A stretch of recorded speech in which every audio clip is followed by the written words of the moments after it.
गांव के छोर पर एक छोटा सा घर था जहां सुशीला नाम की औरत रहती थी। पति का देहांत हो चुका था और उसके दो छोटे छोटे बच्चे थे। जिंदगी की गाड़ी बहुत मुश्किल से चल रही थी। ऐसे में उसके लिए सबसे बड़ा सहारा थी उसकी गाय गौरी। गौरी न सिर्फ सीधी और मासूम थी बल्कि भगवान का आशीर्वाद जैसी थी। हर सुबह वो इतना दूध देती कि घर का खर्च भी चलता और थोड़ा बहुत दूध बेचकर सुशीला को कुछ पैसे भी मिल जाते।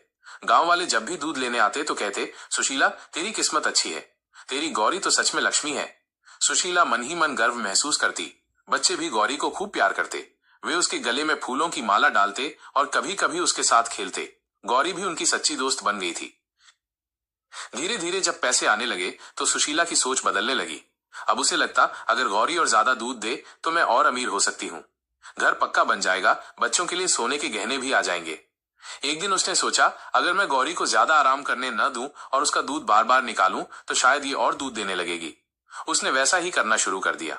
सुबह शाम की जगह वो दिन में 3-3 बार दूध निकालने लगी। लेकिन यहां तक भी उसका मन नहीं भरा। उसने ये भी सोचा कि ज्यादा चारा खिलाना बेकार है, अगर कम खाएगी तो जल्दी जल्दी दूध निकलेगा। यही सोचकर उसने गौरी का खाना कम करना शुरू कर दिया। गौरी मासूम थी, वो बोल नहीं सकती थी। वो बस उतना ही खा पाती जितना सुशीला उसे देती। धीरे धीरे उसका शरीर कमजोर होने लगा। पहले जो गौरी रोज बाल्टी भर दूध देती थी, अब उसकी मात्रा घटकर आधी रह गई।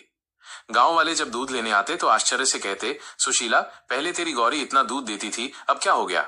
कुछ बुजुर्गों ने उसे समझाया भी, बेटी गाय भगवान का रूप होती है, इसे तंग मत कर, इसका ख्याल रख। जितना खिलाएगी उतना ही दूध मिलेगा। लेकिन लालच में अंधी सुशीला किसी की बात सुनने को तैयार नहीं थी। वो सोचती, लोग मुझे डराने की कोशिश कर रहे हैं, लेकिन मैं समझदार हूं। अगर गाय ने दूध कम दिया तो मैं और जोर लगाऊंगी। दिन बीतते गए और गौरी की हालत दिन ब दिन बिगड़ती गई।